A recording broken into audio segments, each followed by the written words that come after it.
नमस्कार, मेरा नाम है दर्पण और साथ में है अंशुमन तिवारी जी लेकर आए हैं इस हफ्ते का अर्थात।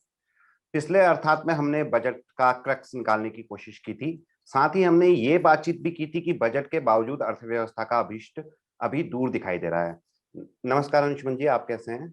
अर्थात के सभी दर्शकों का स्वागत है। दर्पण आपका भी स्वागत है। सिद्धांत इस कार्यक्रम में होते थे, पर वो उत्तराखंड की त्रासदी और हादसा कवर करने के लिए गए हुए हैं। और पिछले एक हफ्ते से दर्पण हमारे साथ खर्चा पानी में भी हैं और आज का अर्थात दर्पण के साथ। अंशुमन जी, आपने पिछले एपिसोड में बताया था अर्थात के कि एक हफ्ते डेढ़ हफ्ते बाद जो त्वरित प्रक्रियाएं हैं बजट को लेके वो आना खत्म हो जाएंगी और थोड़ी धूल छटनी शुरू हो जाएगी। तो सर, पिछले हफ्ते के अर्थात में अगर थ्रोबैक में जाया जाए तो कैसे देखते हैं एक हफ्ते बाद इन सब चीजों को? पिछले हफ्ते का अर्थात में हमने डिस्कस किया था कि ये सारा सुधार या जो इकोनॉमिक रिफॉर्म या जो प्राइवेटाइजेशन है उसकी वजह क्या है, और उसे और भीतर तक जाकर समझने की कोशिश की थी या उन आंकड़ों के जरिए समझने की कोशिश की थी कि सरकार किस दिशा में जा रही है, किस तरह से हमारी बचतों का बड़ा हिस्सा सरकार के पास चला जाता है। सरकार की पूरी कमाई में 53% हिस्सा टैक्सेस से आता है और इसके बाद भी इतना बड़ा संसाधन पचाने के बाद भी बजट हमारी जिंदगी पर कोई असर नहीं छोड़ते। और अब आज अब जहां सरकार आकर खड़ी है उसके लिए आखिरी रास्ता है, और जब उसे ये प्राइवेटाइजेशन या डिसइन्वेस्टमेंट करना पड़ेगा, भले ही ये राजनीतिक रूप से अलोकप्रिय हो या राजनीतिक रूप से चुनौतीपूर्ण हो, लेकिन इसके अलावा कोई ऑप्शन नहीं है। नहीं तो इसके बाद सरकार के सामने दो ही स्थितियां होंगी, या तो करेंसी प्रिंट करेगी जो महंगाई बढ़ाएगी, या उसे अंतरराष्ट्रीय बाजार से बोरोइंग करनी पड़ेगी, जहां भारत की साख एक चुनौती बनेगी। ये पिछली बार का क्रक्स था। अब हम आज आगे बढ़ते हैं। जी। अंशुमन जी, इस बार के इंडिया टुडे हिंदी के अंक में आपने चमोली की त्रासदी को लिया है। अगर उसके बारे में हम लोग अर्थात में जाने से पहले डिस्कस कर लें। हाँ, इस बार की हमारी कवर स्टोरी उत्तराखंड की त्रासदी है, और वो एक बड़ा हादसा था जो बहुत बड़ा हादसा होने से बच गया हम्म। समय पर त्वरित कार्यवाही के कारण। लेकिन उसने ये बताया कि हम सबक लेने को तैयार नहीं हैं। लगातार उत्तराखंड का जो फ्रेजाइल इकोसिस्टम है, हम्म। जो वहाँ की का पर्यावरणीय संरचना है, उसमें जो और विकास के बीच जो टकराव है वो हमें समस्या में लेकर आता है। तो इस बार का इंडिया टुडे के अंक में आपको बहुत विस्तृत जानकारी मिलेगी, भौगोलिक दृष्टि से भी, हम्म। राजनीतिक दृष्टि से भी, सामाजिक दृष्टि से भी, वहां के मुख्यमंत्री से बातचीत भी, और कितनी बार इससे पहले कई बार लोगों ने क्या-क्या चेतावनियां दी, ग्लेशियोलॉजिस्ट वहां क्या कह रहे हैं, भूगर्भ विज्ञानी क्या कह रहे हैं, और किस तरह से ये अपने आप में फिर एक बार एक और बड़ी आपदा किसका संकेत मात्र देखा जा रहा है। लेकिन जो दुविधाएं हैं, जो चुनौतियां हैं, वो क्या है, और ग्राउंड पर हुआ वास्तविक रूप तौर पर क्या था। बहुत सारी सूचनाएं, बहुत सारे फोटोज, बहुत सारी इमेजेस, बहुत सारे मैप्स मूव कर रहे हैं सोशल नेटवर्क्स पर। तो इंडिया टुडे के इस अंक से आपको पता चलेगा कि उत्तराखंड में हुआ क्या, ऋषिगंगा हम्म। में प्रोजेक्ट के पास, और आगे क्या खतरे हमारे सर पर हैं। कहीं देर ना हो जाए, ये है तो फ्यूचरिस्टिक जो आगे जो खतरे हैं हाँ, और उसका उनसे उसका कैसे। शीर्षक हाँ, उसका शीर्षक है कि कहीं देर ना हो जाए। इस वीक के इंडिया टुडे के अर्थात शीर्षक की अगर बात की जाए तो वो है गुमराह की तलाश। गुम राह की तलाश। तो इसमें क्या कौन सी राह गुम हो गई है जिसकी हम या जिसकी शायद सरकार, जैसे हमने डिस्कस किया था, सरकार तलाश करने की कोशिश कर रही है, और इस बारे में अगर आप बताएं। दर्पण इस बार का अर्थात कृषि से संबंधित, जो कृषि कानून से संबंधित जो गतिरोध किसान और सरकार के बीच में चल रहा है, उसे लेकर है। और इसका शीर्षक इसलिए हमने रखा गुम, और उसके बाद गैप है, फिर राह की तलाश, यानी जो खोई गई राह है उसकी तलाश कैसे की जा सके। और अब जबकि हम इस आंदोलन को चलते हुए काफी लंबा समय देख चुके हैं, प्रधानमंत्री ने संसद के दोनों सदनों में किसानों से बातचीत के लिए आने का निमंत्रण दिया। बहुत सारे सवालों के जवाब कृषि मंत्री की तरफ से, प्रधानमंत्री की तरफ से दिए गए। तो अब हम कहाँ खड़े हुए हैं, और वस्तुतः चीजें हैं क्या जिन्हें हमने जो इस पूरी राजनीतिक बहस और राजनीतिक पैंतरेबाजी में से किनारे निकल गई हैं। और मैं अर्थात के दर्शकों को याद दिलाना चाहूंगा कि कृषि कानूनों पर इससे पहले हमने करीब करीब 3-4 हफ्ते पहले एक चर्चा और की थी, अर्थात में जब हमने बताने की कोशिश की थी कि भारत में खेत कृषि के उत्पादों का बाजार ही नहीं है। है, ना तो प्रोसेस्ड मार्केट है, ना एक्सपोर्ट मार्केट है, और जब नहीं है तो किसान को उसका सही मूल्य मिलता नहीं है। आप नए कारोबारियों को लाकर भी उनके जीवन में, जिंदगी में कोई बड़ा बदलाव नहीं ला सकते, और ये बात व्यापारी और ये किसान आसानी से समझते हैं। आज हम उससे एक कदम आगे बढ़ते हैं, और ये आज वो मौका है चर्चा करने का, दर्पण, जब सरकार भी ये सोच रही है कि हम दोबारा बातचीत के रास्ते पर जाएं, क्लास बाय क्लास डिस्कशन करें, कानूनों में बदलाव करें। किसान जिस चीज के लिए दबाव बना रहे हैं किसान क्यों ये मांग कर रहे हैं, और दरअसल सरकार आज से 1-1.5 साल पहले, 2 साल पहले तक क्या सोच रही थी और उसने किया क्या, इन सारी चीजों को हम समेटने की कोशिश करेंगे। अक्सर क्या होता है कि कुछ ऐसे सुधार या कुछ ऐसे फैसले होते हैं ना, जिनका वक्त आ जाता है और वो हो नहीं पाते या सरकारें उन्हें किसी वजह से टालती रहती हैं। और इसमें अगर आप जोड़ें तो आपको 3 चीजों में एक सूत्र जुड़ता दिखाई देगा। एक तरफ है क्रिप्टो करेंसी, डिजिटल करेंसी, दूसरी तरफ है सरकारी उपक्रमों का निजीकरण, और तीसरी तरफ है फसलों की सही कीमत के सुधार। इन तीनों के बीच में एक गहरा रिश्ता है। पिछले 2 साल से सरकार डिजिटल करेंसी, क्रिप्टो करेंसी को लेकर दाएं बाएं कर रही थी, कभी प्रतिबंध लगा रही थी, कभी कानून बनाने की बात कर रही थी। अंततः सरकार को तय करना पड़ा कि हमारे पास डिजिटल करेंसी होनी चाहिए, और कानून आ रहा है। पिछले 10 साल से 12 साल से सरकारें सरकारी उपक्रमों में पैसे भी डाल रही हैं, नुकसान भी उठा रहे हैं, और उनको कभी इस रास्ते से कभी उस रास्ते से प्राइवेटाइज करने या आधुनिक बनाने की कोशिश करती है। इस बार सरकार को लगा कि एनफ इज एनफ, अब नहीं चला जा सकता और सुधार करना पड़ेगा, और इसलिए सरकार को इस बार सारा रिस्क लेकर, जोखिम लेकर आगे बढ़ना पड़ा। और तीसरा हिस्सा जहां पे हम आते हैं, ये हमने संदर्भ के लिए केवल कहा कि वक्त जब आ जाता है तो चीजों को कुछ सुधार टाले नहीं जा सकते। ये चीज आपने उस विक्टर ह्यूगो का कोट भी इसमें मेंशन किया है। ये बड़ी इंटरेस्टिंग बात है कि 1991 में जब मनमोहन सिंह ने भाषण दिया था, उसमें जो बजट भाषण था उसमें भी इसका यूज किया गया था। तो मुझे लगता है कि अब क्या, मेरा सवाल यह है कि क्या अब कृषि रिफॉर्म का सही वक्त आ गया है, और क्या इसको आगे बढ़ाया जाएगा? क्या ये उसी तरीके से होगा जिस तरीके से बिल पास हो रहे हैं? नहीं, मैं इसे एक्सप्लेन कर रहा हूं दर्पण कि इसका स्ट्रक्चर क्या है, समझना जरूरी है। जो रिफॉर्म्स जो विक्टर ह्यूगो की बात है वो इसलिए महत्वपूर्ण है क्योंकि कई बार परिस्थितियां ऐसी आ जाती हैं जहां पर आप कुछ से रिफॉर्म्स को टाल नहीं सकते। 1991 का रिफॉर्म उन परिस्थितियों की देन था जिसके बाद भारत के सामने कोई विकल्प नहीं बचा था।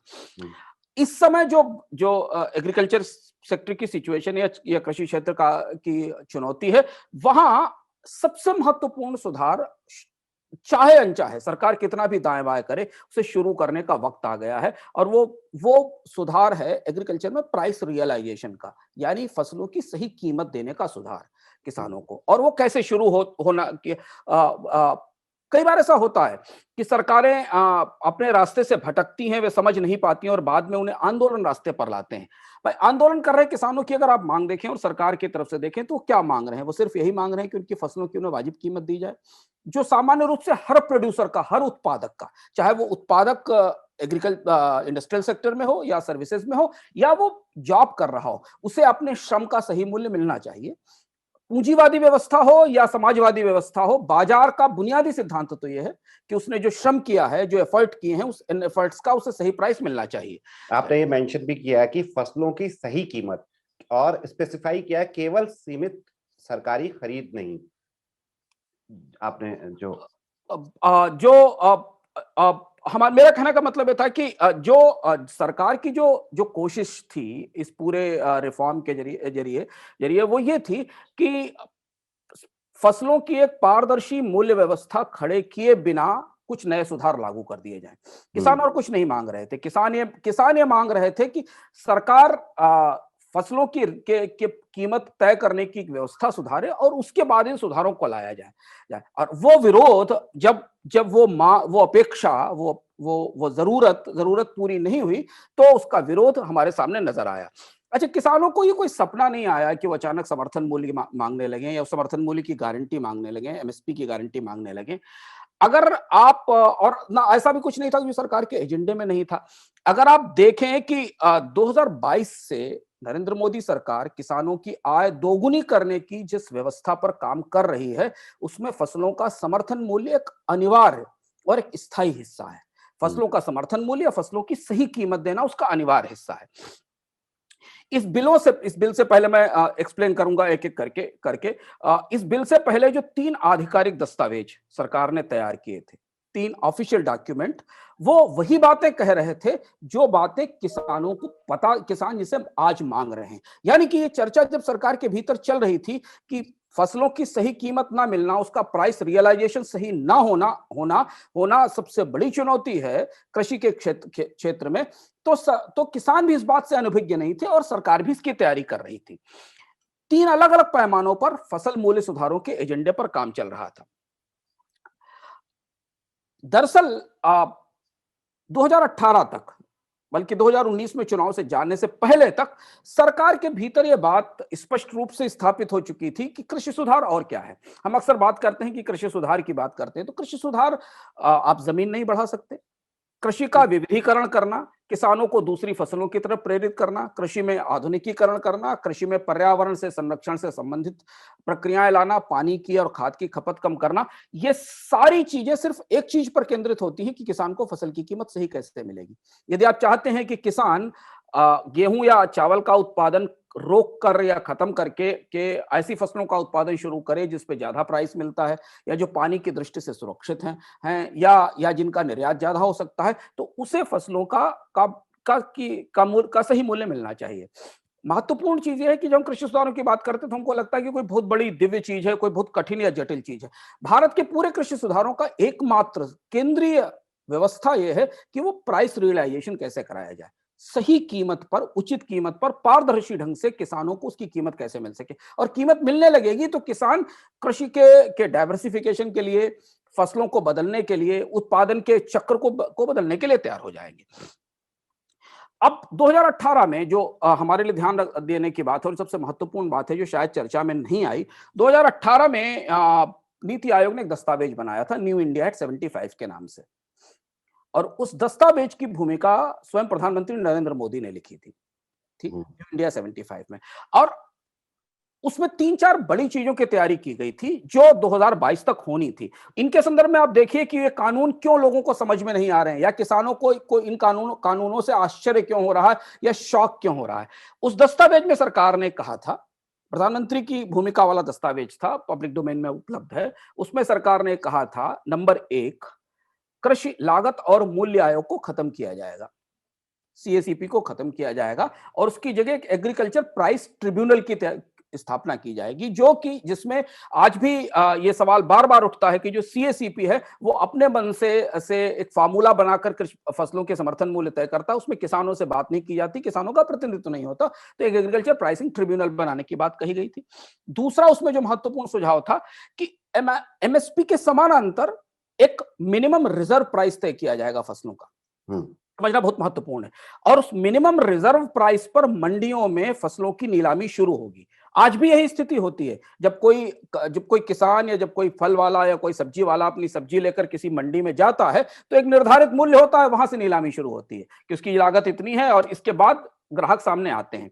इसके लिए एक आधिकारिक व्यवस्था तैयार की जाएगी जिसमें एमएसपी अलग होगा, पर मंडी में कम से कम इतना न्यूनतम प्राइस तय कर दिया जाए, उसके बाद फिर मांग और सप्लाई के आधार पर उसकी कीमतें ऊपर नीचे होती रहें। यानी बाजार में आलू पहुंचा है तो आलू की मिनिमम रिजर्व प्राइस इतनी होनी चाहिए, उसके बाद फिर अगर बाजार में मांग ज्यादा है और सप्लाई कम है तो कीमत बढ़ जाएगी, और अगर मांग कम है और सप्लाई ज्यादा है तो कीमत घट जाएगी। लेकिन एक न्यूनतम मूल्य, एक न्यूनतम रिजर्व प्राइस की बात उस नीति आयोग के दस्तावेज में कही गई थी। यहां से मंडियों में फसलों की नीलामी शुरू होने की बात थी। तीसरी बात, जो एक और बात प्राइस रिफॉर्म्स के लिए या मूल्य सुधारों के लिए उस दस्तावेज में कही गई थी कि भारत में 3 फसलों को 3 हिस्सों में बांटा जाए।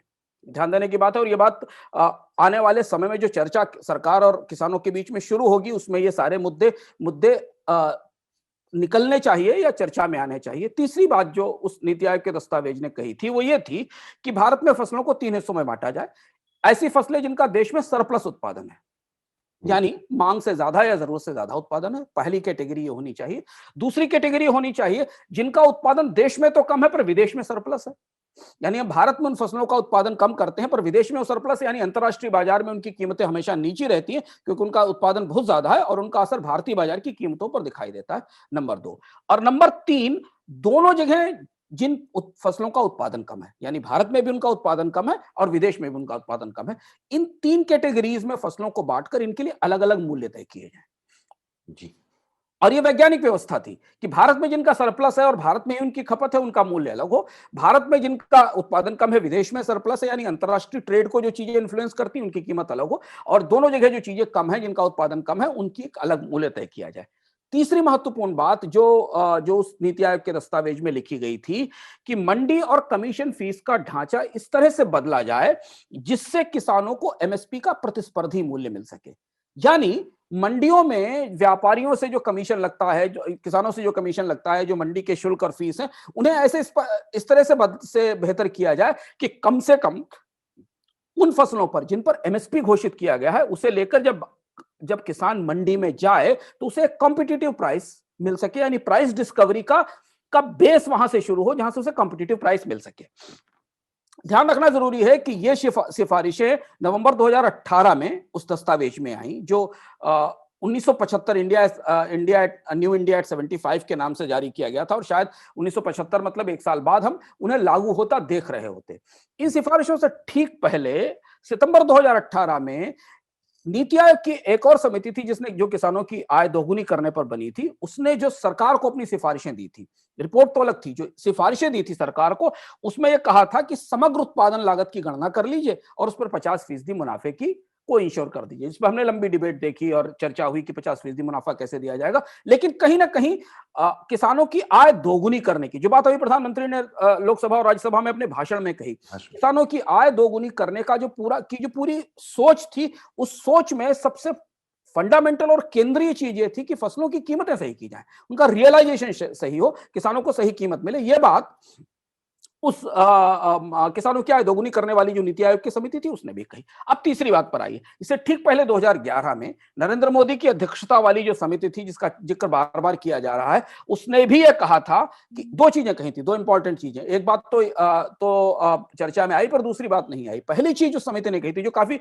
वैज्ञानिक और काफी आधुनिक सुझाव था उस समिति का, कि एक तो फसलों के समर्थन मूल्य को यानी एमएसपी को महंगाई से जोड़ा जाए, यानी इन्फ्लेशन से उसकी इंडेक्सिंग की जाए ताकि महंगाई बढ़ने का या घटने का असर लोगों के खपत पर भी ना पड़े, कंज्यूमर्स पर भी ना पड़े और किसानों पर भी ना पड़े उसके हिसाब से उसको तय किया जाए। और दूसरा, जो बाजार में फसल की बिक्री है उसमें एमएसपी को स्टैट्यूटरी वैधानिक रूप से आधार बनाया जाए। अब सोचिए, ये पूरा का पूरा एजेंडा सरकार की मेज पर दस्तावेजी तौर पर रखा हुआ था 2018-19 तक।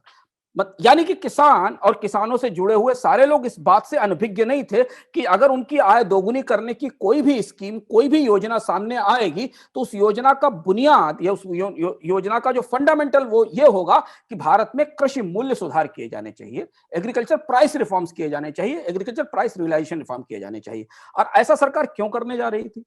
कोई सपना नहीं आया था, क्योंकि फैक्ट्स थे। और जितनी भी रिपोर्ट्स 2016 से लेकर और 2000 इन बिलों के आने तक सरकार के भीतर बनी, उन्होंने 2 स्थायी चीजें स्वीकार की जो समझना जरूरी है। यानी सरकार सारी चीजें जान रही है, उसे पता है। पहली चीज सरकार ने स्वीकार की कि अधिकांश फसल, बाजार में अधिकांश फसल, सरकारी खरीद केवल कुल फसल की 13% है। यानी भारत में जो भी फसलें एमएसपी प्रक्रिया के तहत आती है उसका 13 से 15% हिस्सा सरकार खरीदती। अधिकांश फसलें लागत से कम कीमत पर बिकती हैं, सरकार स्वीकार कर रही थी, नीति आयोग का दस्तावेज कहता है। यानी ज्यादातर किसान डिस्ट्रेस सेल करते हैं। और इसका आंकड़ा मैं बताता हूं। इसका आंकड़ा यह है कि जो हार्वेस्ट प्राइस है फसल का, खलिहान का जो मूल्य हार्वेस्ट प्राइस है, और जो उसका रिटेल प्राइस है, उसके बीच में करीब 35 से 63% का अंतर है। यानी जो हार्वेस्ट का प्राइस है, रिटेल प्राइस उससे 53% तक कम है। यानी खुदरा बाजार में उसकी कीमत 53 से 63% तक कम है। और नीति आयोग ने उसकी गणना की थी, उसमें दालें थी, उसमें तिलहन थे, उसमें अनाज था, उसमें बाकी सारी चीजें थी। यानी सरकार कहीं ना कहीं इस बात से पूरी तरह मुतमईन थी दर्पण कि बाजार में डिस्ट्रेस सेल हो रही है, किसान को उसकी फसल का सही मूल्य नहीं मिल रहा है। यह बात सरकार बहुत स्पष्ट रूप से जान रही थी और दस्तावेज में। और दूसरी चीज जो सरकार ने स्वीकार की थी, जो दस्तावेज में लिखी है, कि 1980 के बाद आज तक एक बार भी ऐसा नहीं हुआ जब किसानों की आय, भारत में किसानों की आय गैर खेतीहर श्रमिकों की आय के 1/3 के बराबर से ज्यादा हो सकी हो। यानी यदि एक गैर खेतीहर श्रमिक, एक नॉन एग्रीकल्चर लेबर जो कि इंडस्ट्री में सर्विसेज में काम करता है, 100 रुपए कमा रहा है, तो तो किसान की आय 30 रुपए से 33 ज्यादा, 33-34 रुपए से ज्यादा नहीं हो पाई। ये बात सरकार ने दस्तावेज में स्वीकार की थी। और उन्हीं दस्तावेजों में सरकार ने कहा था कि 2022 तक अगर हमें किसानों की आय दोगुनी करनी है तो उसकी कमाई सालाना करीब 10% की स्पीड से बढ़ानी पड़ेगी, 10 से 11% की स्पीड से बढ़ानी पड़ेगी। और वो दस्तावेज इतने और इसी सरकार के दस्तावेज हैं वो, और उनमें जो फंडामेंटल चीज थी वो ये थी कि कोई भी विविधीकरण, कोई भी फसल का परिवर्तन, किसान को किसी भी नई फसल की तरफ ले जाना, सिंचाई के संसाधनों का या पानी का इस्तेमाल कम करना, ये सारी चीजें इस बात पर निर्भर करती हैं कि जो आज वो उगा रहा है उसका सही प्राइस उसको कैसे मिलेगा, प्राइस रियलाइजेशन कैसे होगा। इसके बाद जब ये सब रियलाइजेशन के बाद ये कानून आते हैं तो हैरत होती है। और किसानों की हैरत भी लाजमी, मेरी भी हैरत लाजमी, क्योंकि मैं दस्तावेज पढ़ रहा हूं। ऐसे कानून आते हैं जिनमें फसलों की वाजिब कीमत तय करने का फार्मूला भी नहीं है, उसका जिक्र भी नहीं, आता कि समर्थन मूल्य का भी जिक्र नहीं है। अब ये चीज, ये समझ में आना यानी कि किसान अरसे से जिस चीज की बाट जो हो रहे थे, उनको जिस चीज की अपेक्षा थी कि नहीं अब बहुत हो गया, अब समय हो गया, जैसे कि डिजिटल करेंसी आनी ही चाहिए। सरकारी कंपनियों को कब तक ढोया जाएगा, बैंकों में सरकार आखिर कब तक पैसा डालेगी। उस तरह से किसान भी सोच रहे थे कि बहुत हो गया, हमने सब कुछ करके देख लिया, अब सरकार ये रिफॉर्म करेगी कि कम से कम हमें हमारी फसलों की सही कीमत तो मिल जाए जो, और कीमत मिले उसका एक ट्रांसपेरेंट पारदर्शी स्ट्रक्चर हो। वो ये भी जान रहे थे कि सरकार इस पर काम कर रही है, अलग अलग जगह इसके फार्मूले काम कर रहे थे, दस्तावेजों में लिखा हुआ था और वे काम कर रही थी। सडनली उनके सामने ऐसे बिल आ गए जहां पर इस बुनियादी चिंता पर कोई विचार, बुनियादी चिंता का कोई जिक्र ही नहीं था, उसका कोई जिक्र ही नहीं, उसके बारे में कोई बातचीत ही नहीं है। और वो बिल कम से कम बिल्कुल दूसरे तरीके के सुधारों की बात करते हैं। तो कहीं ना कहीं एग्रीकल्चर में जो फंडामेंटल रिफॉर्म था वो पीछे खिसका दिया गया और ये 3 कानून आगे ले आए गए। और जो कृषि में सुधारों का क्रम था, जो सीक्वेंसिंग थी, हमेशा इकोनॉमिक रिफॉर्म्स में 2 महत्वपूर्ण चीजें होती हैं, कोई सी भी रिफॉर्म में बहुत महत्वपूर्ण चीजें होती है, चाहे आपको अपनी जिंदगी में सुधार करने हो, चाहे आपको अपने घर में सुधार करने हो, चाहे आपको इकोनॉमी में सुधार करने हो। 2 महत्वपूर्ण चीजें सबसे महत्वपूर्ण होती हैं दर्पण, एक होता है उसका क्रम और दूसरी होती है उसकी टाइमिंग। एक क्रम सुधार करने आप अगर अपने घर को रिनोवेट करना चाहते हैं तो उसका क्रम होगा, आप कहीं से भी तोड़कर चीजें शुरू नहीं करा देंगे। और इसी तरह से किसी सेक्टर को भी अगर आप ठीक करना चाहते हैं तो उसकी एक सीक्वेंसिंग होती है कि हम पहले ये करेंगे, फिर इसके बाद ये करेंगे, फिर इसके बाद ये करेंगे, उस सीक्वेंसिंग से चलते हैं। और दूसरी चीज होती है उनकी टाइमिंग, कि आप किस समय करो। अगर आप अपने घर को रिनोवेट कराना चाहते हो तो आप उस समय रिनोवेट कराने की कोशिश करोगे, शायद जिस समय मौसम ठीक होगा, बाजार में सामानों की आपूर्ति सही होगी, बारिश या बाढ़ का पानी का तेज बारिश का रिस्क नहीं होगा। तो टाइमिंग और सीक्वेंस, ये 2 बहुत महत्वपूर्ण फंडामेंटल है किसी भी तरीके के इकोनॉमिक रिफॉर्म्स के, किसी भी तरीके का रिफॉर्म चाहे अपनी जिंदगी में भी आप करना चाहें। तो सरकार ये स्वीकार कर रही थी कि खेती की समस्या या खेती में किसानों की आय बढ़ाने और खेती की समस्याएं हल करने का सिर्फ एक ही समाधान है कि इसमें मूल प्राइस रियलाइजेशन या कीमतें तय करने के सुधार किए जाएं। और उसके लिए उसके कई सारे रास्ते थे जिन पर चर्चा हो रही थी, और सडनली सरकार ऐसे बिल लेकर आ जाती है जिसमें वही बात नहीं है जिसको किसान मांग रहे थे। तो ये बात जो बार बार कही जा रही है ना कि किसान गुमराह है, या कोई गुमराह नहीं है, ना किसान गुमराह है ना सरकार गुमराह है। किसानों को भी ये पता है कि उन्हें क्या चाहिए और सरकार को भी पता है कि उसे देना क्या है। ऐसा नहीं कि सरकार भी गुमराह है। सरकार के दस्तावेजों का मैंने जिक्र किया, वहीं सारी चीजें स्वीकृत है, लिखित में डेटा में स्वीकृत है, या कोई गुमराह नहीं है। दरअसल होता क्या है कि सरकारें आदतन आलसी होती है। सरकारों का पूरा काम करने का तरीका बहुत लेजी आलसी होता है। आमतौर पर जब तक उन्हें किसी खास को फायदा ना पहुंचाना हो, अपने खास को फायदा ना पहुंचाना हो, वो संकट में या राजनीतिक नुकसान के बिना कोई बड़े रिफॉर्म नहीं करती है। जब तक उनको किसी को लाभ ना पहुंचा। भी भारत में सुधार संकट में ही होते देखे। अगर बैलेंस ऑफ पेमेंट की क्राइसिस ना आई होती तो भारत की अर्थव्यवस्था कभी ओपन ही नहीं होती। हमने भी उसके बाद में, चाहे वाजपेयी की गवर्नमेंट हो, चाहे मनमोहन सिंह की गवर्नमेंट हो, हमने सुधार तब होते देखे जब कहीं कोई या तो इकोनॉमिक क्राइसिस खड़ी हो गई जो बाद में पॉलिटिकल क्राइसिस में बदल जाए, या किसी पॉलिटिकल क्राइसिस के तौर पर। तो इसलिए हमें ये कतई किसी तरह से इस बात को गलत नहीं मानना चाहिए कि आंदोलन अनुचित हैं। आंदोलन सुधार का रास्ता खोलते हैं। कभी कभी कुछ ऐसे सुधार जो सरकारें भूल जाती हैं या जो सरकारें अपने मेज पर लिखकर पीछे रखकर भूल जाती हैं, उन्हें याद दिलाने के लिए आंदोलन सुधार का रास्ता खोलते हैं। और ये आंदोलन सरकार को ये रियलाइज करा रहा है, ये सरकार को ये स्वीकार करा रहा है कि भाई तुम वो करने वाले थे ना, तुम क्या कर रहे हो, तुम्हें करना वो था, तुम्हें कोई दूसरी चीज करने लगे हो। कृषि में जो प्राइस रिफॉर्म्स हैं, कीमतें तय करने की प्रक्रिया है, वो जटिल है, कॉम्प्लेक्स है।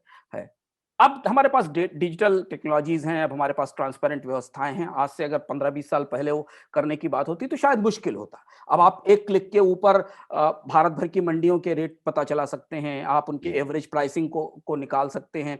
जब आप पेट्रोल डीजल की कीमतें रोज बदल सकते हैं तो एग्रीकल्चर में भी प्राइस और रियलाइजेशन के रिफॉर्म हो सकते हैं। उनसे तत्काल कोई सुर्खी नहीं बनेगी, लेकिन ये बात सबसे महत्वपूर्ण है दर्पण की, कुछ रिफॉर्म्स ऐसे होते हैं ना जिन्हें आप टाल नहीं सकते। बाय डिफॉल्ट और बाय डिजाइन भारत में कृषि सुधारों का जो फंडामेंटल है उसे इंप्लीमेंट करने का चांस आ गया। बाकी आप कुछ भी करते रहिए, बाकी आप सिंचाई के सुधार करते रहिए, आप मंडियां खुलवाते रहिए, आप प्राइवेट सेक्टर को लाते रहिए, आप एक्सपोर्ट के रिफॉर्म करते रहिए, ये सारे सुधार जिस बुनियाद पर खड़े होंगे, जो बेसिक है, जो फंडामेंटल है, वो ये है कि भारत में फसलों की सही कीमत तय करने की एक पारदर्शी व्यवस्था तय की जानी चाहिए, जिसमें सरकार भी एक प्लेयर है, प्राइवेट सेक्टर भी एक प्लेयर है, कंज्यूमर भी एक प्लेयर है, प्रोसेसिंग इंडस्ट्री भी एक प्लेयर है। वो सारे मिलकर कैसे उस प्राइस रियलाइजेशन की व्यवस्था में लेकर आए, जैसे कि मूल्य सुधार हमने बाकी जगह देखे हैं। एक और महत्वपूर्ण बात है कि अर्थव्यवस्था के उदारीकरण में या बाजारीकरण की अर्थव्यवस्था में प्राइस रिफॉर्म सबसे फंडामेंटल रिफॉर्म होते हैं। कीमतों के सुधार, यानी कीमतें इसलिए क्योंकि कीमतों में एक तरफ कंज्यूमर है, दूसरी तरफ प्रोड्यूसर है जी।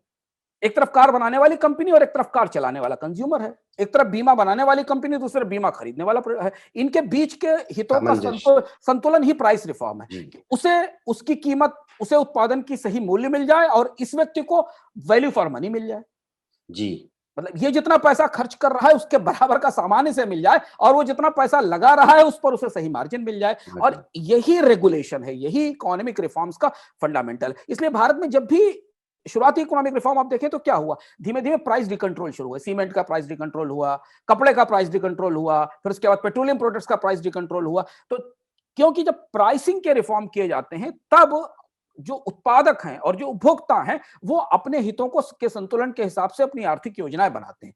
एग्रीकल्चर का कोई रिफॉर्म भारत में तब तक सफल नहीं हो सकता। आप कभी भी किसान से ये नहीं कह सकते कि वो धान उगाना छोड़कर गोभी उगाने लगे या गेहूं मक्का उगाना छोड़कर मशरूम उगाने लगे, जब तक प्राइस रियलाइजेशन के रिफॉर्म नहीं होंगे। तो ये हाई टाइम है। जो आपने विक्टर ह्यूगो की बात शुरुआत में कही, वो वही बात है कि दुनिया की कोई ताकत उस विचार को नहीं रोक सकती जिसका वक्त आ गया है। और अब सरकार को कम से कम इस समय इतने आंदोलन, झगड़े, सारी राजनीति के बाद स्वीकार करना चाहिए कि अब उस सुधार का वक्त आ गया है जो हमें करना जरूरी है। यहाँ एक चीज और ध्यान रखना जरूरी, जिसका श्रेय हमें इस सरकार को देना पड़ेगा। भारत में पहली ऐसी सरकार थी जिसने किसानों के खाते में सीधे पैसा देना शुरू किया जी। भारत में पहली ऐसी सरकार थी, अब कोई भी फार्मूला लगाइए, लेकिन उसे एमएसपी बढ़ाया और बड़े पैमाने पर एमएसपी बढ़ाया। लेकिन उसके बाद भी किसानों के और सरकार के बीच में ट्रस्ट डेफिसिट क्यों आया? ये काम तो पिछली सरकारों ने नहीं किया था, इस सरकार ने किया।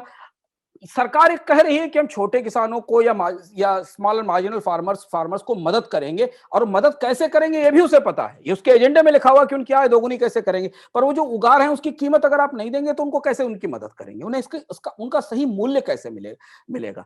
तो वो सरकार जिसने एग्रीकल्चर में 2-3 महत्वपूर्ण कदम उठाए, पहली बार किसानों के खाते में सीधे पैसे भेजने शुरू किए गए, वो सरकार अपने सबसे इंपॉर्टेंट रिफॉर्म के एजेंडे को जो उसके मेज पर रखा उसे पीछे कैसे खिसका सकती जी है, उसे भूल कैसे सकती। मुझे लगता है कि हाई टाइम है सरकार को किसानों को उस एजेंडे पे कन्विंस करना चाहिए और भारत में अगले 6 महीने साल भर के अंदर प्राइस रियलाइजेशन के, एग्रीकल्चर की फसलों की कीमत तय करने के ट्रांसपेरेंट ढांचे को तय किया जाना चाहिए, क्योंकि उसके बिना बात बनने वाली नहीं है। अब हम जहां तक पहुंच चुके हैं, दोनों स्थितियों में, चाहे किसानों के संकट को देख लें, आर्थिक संकट को देख लें, या सरकार के लिए राजनीतिक चुनौतियों को देख लें, आंदोलन, दोनों ही परिस्थितियों में इस सुधार के बिना अब एग्रीकल्चर में समाधान निकलना काफी मुश्किल लगता है।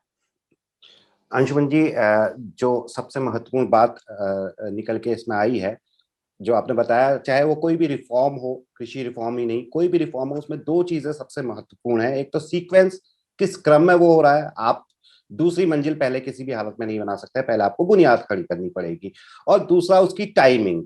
तो इसी से हमें समझ में आता है, जैसा आप कहते हैं कि सरकार या फिर किसान गुमराह नहीं है, पर्याप्त हद तक आलसी हो सकती है, या किसी को फायदा पहुंचाना उनका प्रथम उद्देश्य हो सकता है, और जब तक अर्जेंसी ना आ जाए। इसीलिए शायद गुम और राह के बीच में एक स्पेस है, जिससे कि जो राह है वो गुम हो गई है और उसको ढूंढना चाहिए। अगर बिल्कुल सही, मैं कहीं पे बिल्कुल भी गलत हूं तो मुझे बिल्कुल सही बात है, और इसीलिए मैंने उसको गुमराह नहीं लिखा है, बल्कि जी। गुमराह की तलाश है। यानी वो जो राह खो गई है सरकार और किसानों के बीच में। और राह खो जाने का मतलब राह खत्म हो जाना नहीं होता, राह खो जाने का मतलब राह बंद हो जाना भी नहीं बंद हो होता। जाना। राह खो जाने का मतलब होता है कि हम भूल गए हैं, शायद हम उसी शहर में हैं, हम्म, उसी अपने जाने पहचाने शहर में, पर कुछ इमारतें बन गई जिनके बीच में वो गली भूल भूल गए जिसमें हम कभी जाते थे। सरकार को भी वो मालूम है कि रोड मैप क्या है, हम्म, किसानों को भी मालूम है कि रोड मैप क्या है। हम्म, दोनों एक दूसरे से इस संदर्भ में अलग अलग प्रत्यक्ष परोक्ष रूप से चर्चा भी करते रहे हैं। और वो जब जिस रोड मैप को लागू करने की संभावना दिखाई दी जाए, उस रोड मैप को पीछे हटाकर कोई नई चीज आ जाए, जी। तो आश्चर्य भी आश्चर्य होगा, होना। आशंकाएं भी होंगी, कॉन्स्पिरेसी थ्योरीज भी होंगी, षड्यंत्र की कथाएं भी होंगी, और तरह तरह के अविश्वास भी पैदा होंगे, ट्रस्ट डेफिसिट भी पैदा होंगे कि यार ये तो वो सरकार है जो कह रही थी कि हम प्राइस रियलाइजेशन का रिफॉर्म करेंगे, ये तो ये कह रही थी कि हम किसानों की आय दोगुनी करेंगे, उसका एजेंडा तो ये था, और यहां हो कुछ दूसरी चीज रही है। तो मुझे लगता है इस ट्रस्ट डेफिसिट को खत्म करने का यही एक तरीका है कि सरकार उन रिफॉर्म्स को शुरू करे जिनकी जरूरत है। और इस समय अगर वो रिफॉर्म्स कर लिए जाएंगे तो आने वाले कई सालों तक भारत की एग्रीकल्चर का पूरा ढांचा इतना आधुनिक हो जाएगा, क्योंकि किसान समझदार, प्रोड्यूसर हमेशा समझदार होता है। जी। प्रोड्यूसर को पता होता है कि उसे क्या पैदा करना है। किसान को जी। किसने सिखाया कि वो अपनी थोड़ी सी जमीन के ऊपर सब्जी उगाने लगे क्योंकि बाजार में सब्जी की डिमांड ज्यादा बढ़ रही है, अर्बनाइजेशन हो रहा है, जबकि उसका कोई एमएसपी भी नहीं था। तो वो प्रोड्यूसर को केवल यह पता रहे कि उसको कहां और कैसे सही प्राइस मिलेगा। अपने प्रोडक्शन प्रोफाइल को वो अपने उस हिसाब से एडजस्ट कर लेता है, बना लेगा। मुझे लगता है इसकी जरूरत है, और यही वो गुम रहा है जिसकी तलाश अब शुरू होनी चाहिए। तो अंशुमन जी, जिसकी तलाश आप कह रहे हैं अभी शुरू होनी चाहिए, लास्ट सवाल है, अगर हम फ्यूचरिस्टिक होके देखें, क्या सरकार अपने कदम जो पहले पहले स्टेप से पहले दूसरा स्टेप ले लिया है उसमें पीछे हटाने की ओर अग्रसर दिख रही है, धीरे धीरे ही सही, या क्या सरकार करने जा रही है या करेगी? क्योंकि कोई दोनों ही पक्ष जो हैं वो गुमराह नहीं है, तो आगे क्या संभावनाएं हमें दिख रही है, क्या करना चाहिए, वो तो आपने बताया ही, क्या संभावनाएं दिख रही है, सरकार कितनी सचेत है और सरकार कितनी आगे बढ़ सकती है? वो दर्पण वसीम बरेलवी का एक शेर है ना कि बात ही बात में जब बात बिगड़ जाती है फिर बनाओ तो वो बात कहाँ आती है। जी। है तो हमें पता नहीं कि राजनीतिक रूप से सरकार इस पूरे आंदोलन का क्या फलित देख रही है। इसकी अपनी अलग अलग व्याख्याएं हैं, नुकसान और फायदे की, राजनीतिक फायदे और नुकसान की। सरकार थोड़ा आगे बढ़ती है, थोड़ा पीछे खिसकती है। प्रधानमंत्री ने अपने भाषण से आंदोलन को पवित्र कहा, पर आंदोलन जीवियों को पवित्र कहा। तो हमने पिछले 60-70 दिनों में इस आंदोलन को लेकर या किसानों की मांगों को लेकर सरकार के कई चेहरे देखे, कई अलग अलग तरह से सरकार ने संकेत दिए इसे संभालने के, ठीक करने के। हमें प्रीएम्प्ट नहीं कर सकते या नहीं बता सकते कि राजनीतिक रूप से सरकार इसमें किस दिशा में आगे बढ़ेगी। लेकिन जो नब्ज है जिस पर हमने चर्चा की, वो नब्ज का दूसरा हिस्सा आज हमने चर्चा की। इससे पहला हिस्सा हमने पिछले एपिसोड में चर्चा किया था, जब हमने बताया था कि भारत में एग्रीकल्चर प्रोड्यूस का मार्केट तैयार करना पड़ेगा, उपभोक्ताओं के हाथ में पैसे देने पड़ेंगे जिससे कि वो प्रोसेस्ड फूड खरीद सकें और प्रोसेस्ड फूड से उनकी आय बढ़ सके, या फिर एक्सपोर्ट का बाजार खोलना पड़ेगा और भारतीय फसलों को दुनिया में बेचना पड़ेगा, जैसा कि काम ताइवान ने किया। हमने ताइवान का जिक्र पिछली बार किया था कि चाहे ताइवान ने 10-12 फसलों के सहारे अब एग्रीकल्चर में अपना जीडीपी में हिस्सा बढ़ा लिया। दुनिया में बहुत कम देश हैं जिन ज्यादातर देशों में एग्रीकल्चर का हिस्सा जीडीपी में कम हुआ है, ताइवान ने बढ़ा लिया क्योंकि एग्रीकल्चर एक्सपोर्ट तेजी से बढ़ा है। तो या तो एक वो रास्ता है, पर उस रास्ते का भी जो बुनियाद है, फंडामेंटल है, वो ये है सरकार राजनीतिक रूप से क्या करेगी, किस तरीके के उपाय अपनाएगी। राजनीति बहुत साफ सुथरी या बहुत पारदर्शी नहीं होती। राजनीति में बहुत सारे पेच होते हैं, हथकंडे होते हैं, लेकिन उन्हीं में से राह निकालना। हाँ, लेकिन जहां हम खड़े हैं, जहां वास्तविक, अभी आप इसे थोड़े समय के लिए मान लीजिए रोक भी दें, हटा भी लें, किसानों को मना भी लें, लेकिन फिर हम वहीं आकर खड़े हो जाएंगे।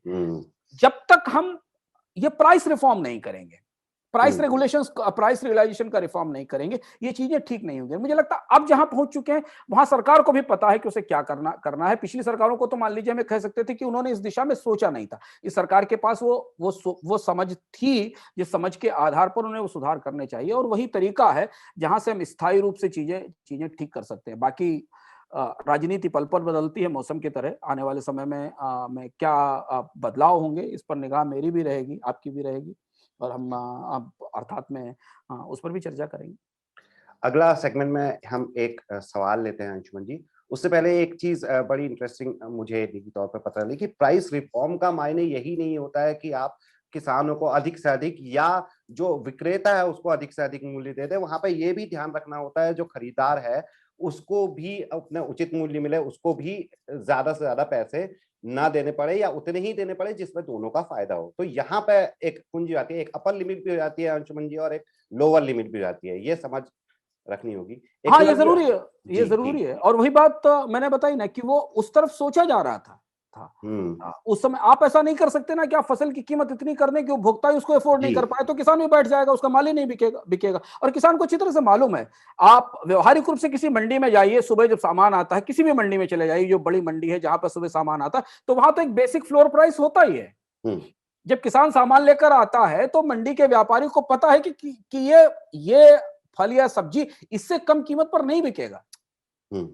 ऐसा थोड़ी को फ्री में बिक जाएगा, उसका एक बेसिक फ्लोर प्राइस होगा। हाँ, वो बेसिक फ्लोर प्राइस उस दिन की डिमांड सप्लाई से निर्धारित होता है, लेकिन ज्यादातर समय वो किसान की हार्वेस्ट प्राइस से कम होता है। ये बात नीति आयोग मानता है, नीति आयोग का दस्तावेज मानता है। तो यही तो वो रिफॉर्म है जहां से हम ये निर्धारित कर सके कि नहीं, हमारे पास जब कॉस्ट एंड प्राइसिंग अथॉरिटी है सीएसीपी, जो हमें बताती कि फसलों की लागत क्या है, तो फिर हमें प्राइसिंग के रिफॉर्म करने में क्या दिक्कत है। और इसने तो सीएसीपी को खत्म करने की भी बात कही थी, और एक कहा था कि एग्रीकल्चर प्राइसिंग ट्रिब्यूनल लाया जाएगा, जो एक नए तरीके का अगली जनरेशन का रिफॉर्म है। सीएसीपी पुराने दौर की व्यवस्था है, लिबरलाइजेशन से पहले की व्यवस्था है। Agriculture pricing tribunal, agriculture tribunal एक आधुनिक व्यवस्था है जो सरकार के एजेंडे में था। ये वो क्रम था जिस क्रम को सरकार को आगे लाना चाहिए था। तो अंशुमन जी, ये एकलव्य डोभाल हैं, ये बोलते, मैं इनका सवाल पढ़ देता हूँ। Thank you for answering my question from the previous episode, sir. I have another one actually. The budget has proposed a considerably higher capital expenditure this year, considering the financial constraint of the government. जो सरकार की आर्थिक दिक्कतें चल रही हैं उसको ध्यान में रखते हुए, can we expect sovereign infrastructure bonds to float in the market anytime soon? क्या सरकार जल्द ही sovereign infrastructure bond लाने की सोच रही है? ये एकलव्य डोभाल का सवाल है।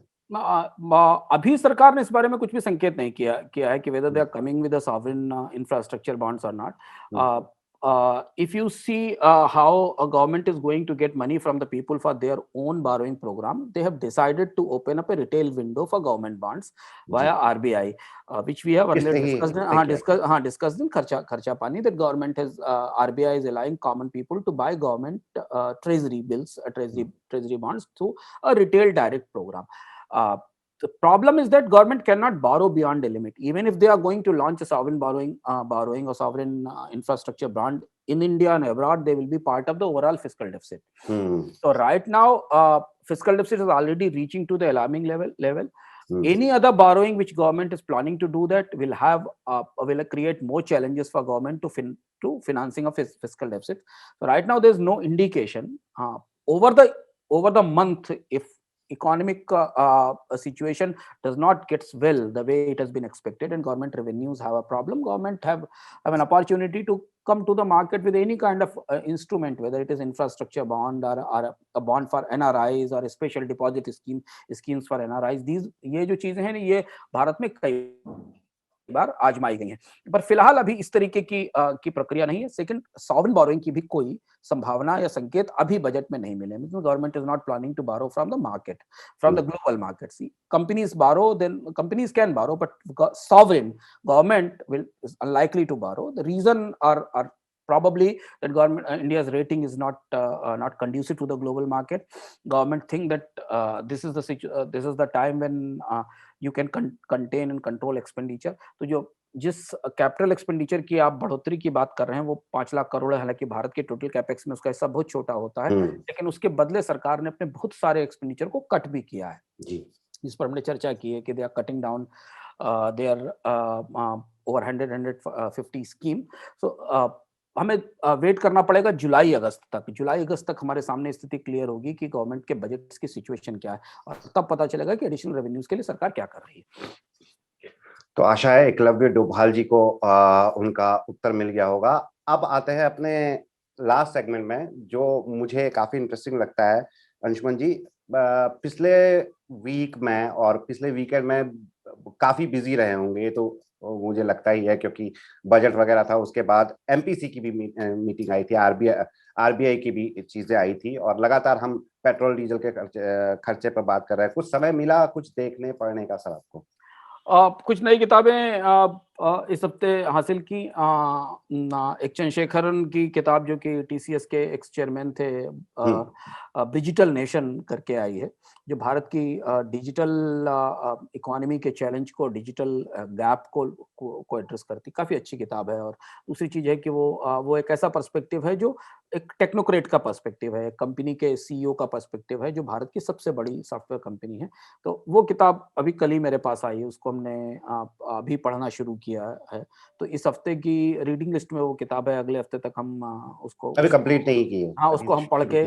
उसको हम पढ़ के खत्म कर पाएंगे। तो अभी हम उसको शुरू कर रहे हैं की है। वो एक महत्वपूर्ण किताब है, खासतौर से डिजिटल डिवाइड के संदर्भ में पिछले 2-3 सालों में जो किताबें आई हैं, उनकी रोशनी में इसकी ये किताब काफ़ी महत्वपूर्ण लग रही है, अभी जितना हम पढ़ पाए हैं शुरुआत से। तो अभी हमारे पास तात्कालिक पढ़ाई के स्तर पर ये है।